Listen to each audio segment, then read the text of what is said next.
निमिषा, जिस पर पूरे देश की निगाहें टिकी हुई हैं। दरअसल निमिषा किसास का सामना करेंगी। लेकिन क्या है किसास? क्या है कुरान का ये कानून जिसका जिक्र अब बहुत तेजी के साथ हो रहा है? आप देख रहे हैं खास रिपोर्ट और आज हम बात करेंगे उस मुद्दे की जो इन दिनों भारत और यमन के बीच चर्चाओं में बना हुआ है। केरल की नर्स निमिषा प्रिया और उस मामले में किसास कानून की मांग। दरअसल निमिषा प्रिया की कहानी में अब तक कई मोड़ आ चुके हैं, लेकिन अब एक बहुत नया मोड़ आया है।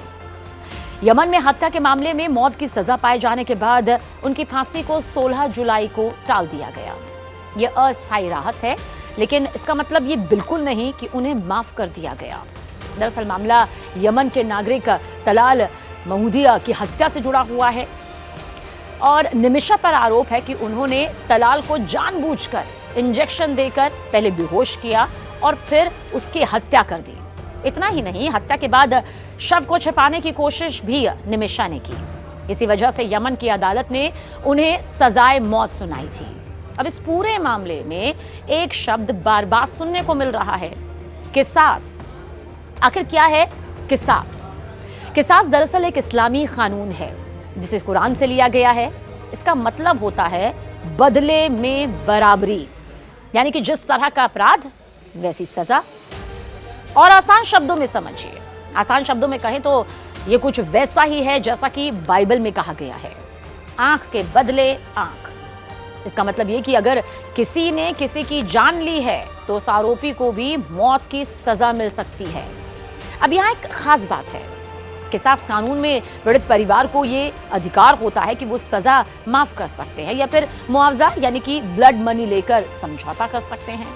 लेकिन इस केस में तलाल के परिवार ने साफ कर दिया कि वो ना तो माफ करेंगे और ना ही किसी तरह का कोई मुआवजा या पैसा लेंगे। तलाल के भाई ने बातचीत करते हुए कहा कि उन्हें सिर्फ न्याय चाहिए और वो न्याय है निमिषा की फांसी। उन्होंने कहा कि ये मामला ब्लड मनी का नहीं है, ये मामला बदले का है और हमें अल्लाह के कानून पर भरोसा है। किसास कानून के तहत दो तरह की सजा हो सकती है। पहली, जान के बदले जान। दूसरी, अगर मामला शारीरिक चोट का हो तो दोषी का वही अंग काटना। निमिषा के केस में जान के बदले जान की मांग हो रही है, लेकिन अब सवाल ये उठता है कि जब परिवार माफ करने को तैयार नहीं तो फिर भी फांसी क्यों टल गई? देखिए, जानकारी जो सामने आई है उसके मुताबिक यमन में इस वक्त हालात सामान्य नहीं। राजधानी सना पर हूती विद्रोहियों का नियंत्रण है और वहीं की जेल में निमिषा बंद है। ऐसे में वहां की न्याय प्रक्रिया में कई राजनीतिक और कूटनीतिक हस्तक्षेप भी दिखने को मिलते हैं और यही वजह है कि उम्मीद अब भी बाकी है कि भारत सरकार के प्रयासों से कोई समाधान निकले। भारत की तरफ से राजनयिक स्तर पर बातचीत जारी है। सूत्रों के मुताबिक कई धार्मिक नेताओं, भारतीय अधिकारियों और यमन के प्रभावशाली लोगों ने इस मामले में मध्यस्थता की है। तो अभी निमिषा की जिंदगी एक बार फिर से कानूनी और कूटनीतिक डोर पर टिकी हुई है। फिलहाल नई तारीख तय नहीं की गई, लेकिन जब तक तलाल का परिवार अपनी बात पर अड़ा रहेगा तब तक ये मामला आसान नहीं होने वाला। लेकिन क्या भारत सरकार और धार्मिक नेताओं की कोशिश एक भारतीय नागरिक की जान बचा पाएंगी या फिर किसास कानून का वही कठोर रूप हावी रहेगा?